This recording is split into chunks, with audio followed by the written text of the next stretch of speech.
Olá, essa semana eu estou lendo esse livro, Não Conte para a Mamãe, Memórias de uma Infância Perdida.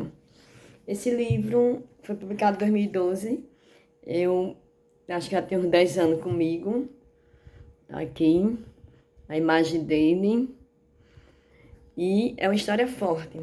Já imagino, Não Conte para a Mamãe. Aí a gente pode imaginar que, né, várias coisas, e seria caso de abuso infantil. A gente podia imaginar um padrasto, um tio, um vizinho, mas não, é o pai. Aqui no resumo tem Não Conte para a Mamãe, de Tony Maguire. Desvela a comovente história de uma infância idílica que mascarava uma terrível verdade.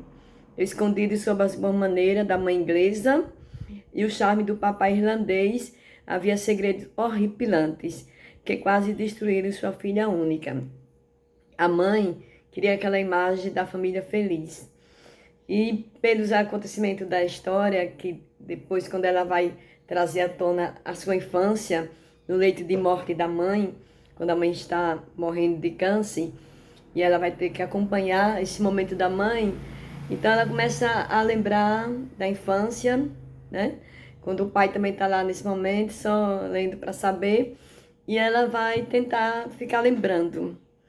E vai começar a vir à tona toda aquela história, aquelas angústias, a vontade de vomitar dos momentos que ela passou.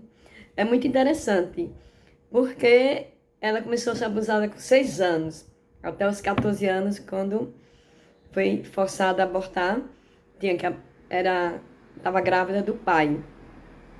E ali ela foi condenada por todo mundo, pelos parentes, né? Porque ela foi abusada dos 6 aos 14 anos. E eu não sei como ela conseguiu viver com isso. Que a gente vai lendo a história, a gente pode julgar, mas só quem passa é quem sabe, a gente pode julgar. Porque com 11, 12 anos ela não fugiu. Eu conheço uma pessoa que fugiu. A primeira tentativa do pai. Primeira tentativa do pai, o pai é alcoólatra também, que ele é alcoólatra, a pessoa fugiu. Eu conheço. Conheço uma que foi empregada doméstica, que o patrão ficou atrás dela e ela gostava muito da patroa e ela foi embora. Ela foi embora. Então, a questão aqui, por que que ela deixava? Porque são cenas aqui horríveis, horríveis, né? Do abuso que ela descreve do pai em cima dela, do pai fazendo, e depois ela tem que se limpar, e depois ter que limpar a casa e disfarçar para a mãe, porque a mãe estava trabalhando, a mãe ia chegar, aí a mãe chegava depois do pai 2 horas, e ela tem, entendeu? Será que a mãe, ela acha que a mãe foi omissa, que a mãe desconfiava, mas a mãe era tão apaixonada, alucinada, né, nos anos 50, e que a mulher tinha que ser muito submissa, que a mãe não se importava. E ela enxergava que o amor da mãe pelo pai era aquele amor, entendeu? Tão grande que ela era desprezada, que ela não era vista, ela não se sentia vista pela mãe. Antoniette foi constantemente violentada pelo próprio pai, que ele pedia que não contasse para a mamãe. Tenha de permanecer o nosso segredo. E mais, a advertia que se mantivesse calada, pois a culpariam e a deixariam de amá-la. Mas Antoniette conseguiu reunir força e decidiu desobedecê-lo. E quando a fez a mãe, a pessoa que mais amava, em quem mais confiava, foi taxativa. Nunca, nunca mais fale de novo. Está bem? Foi quando o pai deu o primeiro beijo nela, que ela tinha de 6 para 7 anos, e ela foi contar à mãe, entendeu? Porque não foi um beijo de pai. E a mãe pediu que ela nunca mais falasse sobre isso. Aí é confuso isso, porque isso é uma lição para todos nós sobre padrasto, tios. Esse olhar, conhecer outra pessoa que foi abusada pelo irmão, entendeu? E a mãe não percebia. Ela não queria ir para casa do pai, ela não queria, ela chorava, ela chorava. E a mãe pensava que ela era manha.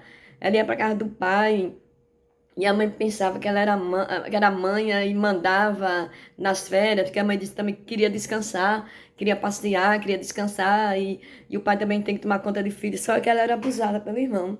E ela foi abusada durante um bom tempo também, e depois que ela tornou adulta, foi quando ela se revelou lésbica, e ela disse pra mãe que odiava os homens, entendeu? Não ia deixar nenhum homem encostar nela. E revelou que foi porque ela foi abusada pelo irmão. Olha, gente, é cada história. Eu sei de cada história. E minha mãe sabe de cada história da época dela. Horripilante, entendeu? Que são segredos de família, que as pessoas, as famílias têm que se manter para dizer, né, o modo da família feliz. Isso é tão grave, tão grave. Esse feminicídio, entendeu? Da gente fingir, da gente achar que o outro vai mudar, da igreja achar, não, vai orar, vai mudar, vai mudar. A gente fingir, a gente não observar. Eu tinha outra amiga, uma amiga que era dopada pelo marido para sair com a vizinha. O marido dopava, se fingia de bonzinho, aí botava, dava o chá dela da noite, não sei o que lá. E marido maravilhoso, né? Dá chá da noite, aí, pra gente, na cama, né? Ah, pronto, e aí? Tava dopando ela pra sair com a vizinha do mesmo prédio. Então, são histórias que... Essa daí não teve culpa, depois que descobriu, ela se separou. Mas são histórias, viu? E aqui... E quando fez, a mãe passou, né? Que mais amava, em quem mais confiava foi taxativa, já falei. Sem ninguém a quem recorrer, morando com eles no interior da Irlanda, os abusos continuaram. Aos 14 anos, Antoniette engravidou e foi obrigada a fazer aborto de uma gravidez avançada que quase a matou. Com isso, a verdade sobre sua infância não pode mais ser mantida em segredo. Mas como o pai previra, ela se viu julgada e rejeitada pela própria família, professores e amigos. Passaram a tratá-la com raiva, como se ela fosse culpada. Tem uma página aqui do livro que ela fala aqui. Ao ver minha mãe concordar com ele por meio do silêncio, notei como ela era condescendente com a tirania dele. Olhei para o rosto arrogante e complacente dele e senti uma onda de ódio tão grande que era a única coisa que me mantinha de pé ali. E me peguei rezando para um Deus em que eu não mais acreditava, para que acabasse com a vida dele. É um livro forte, ainda falta 100 páginas aqui para eu terminar. Vou ver se termino daqui para amanhã, né? Dia das Mães.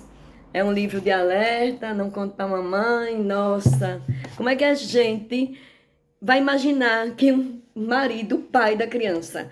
Agora, tem coisas que dá para desconfiar, que ela acha que a mãe é omissa.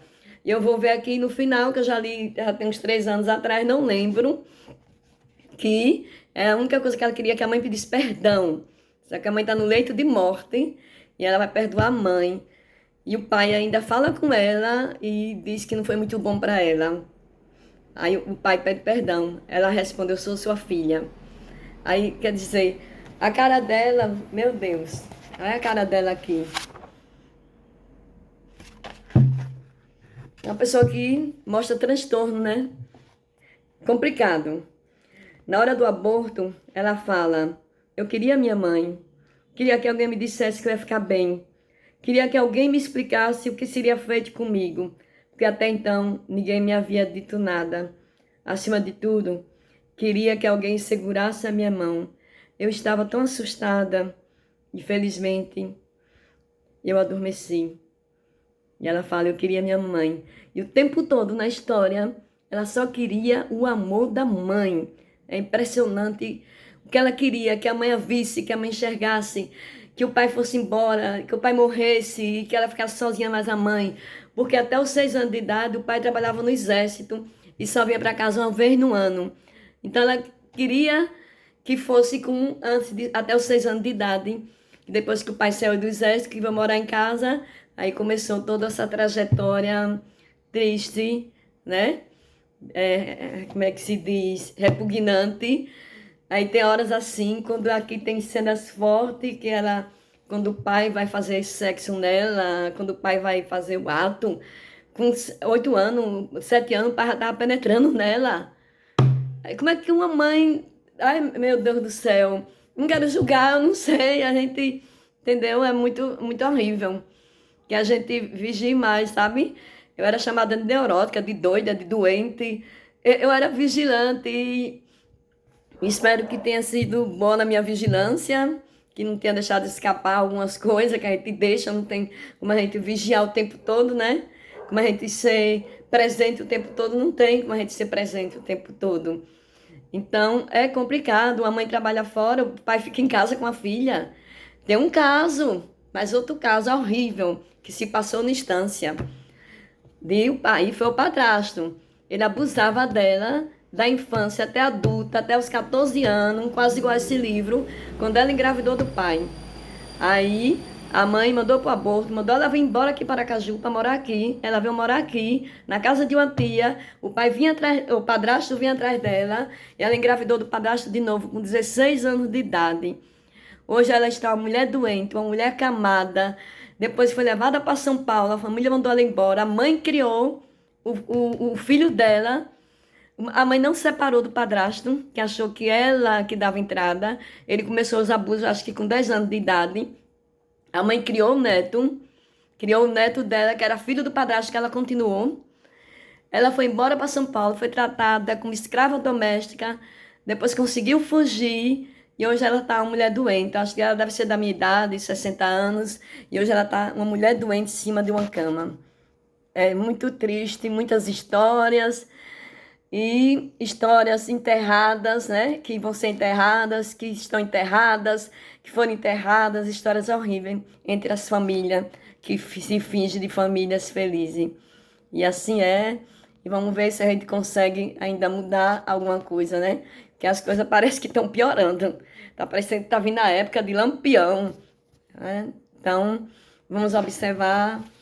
É um livro forte, vou ver se termina daqui para amanhã. Então, quem puder comprar, entendeu? E quiser ler, está aí a recomendação. Saúde e paz para nós.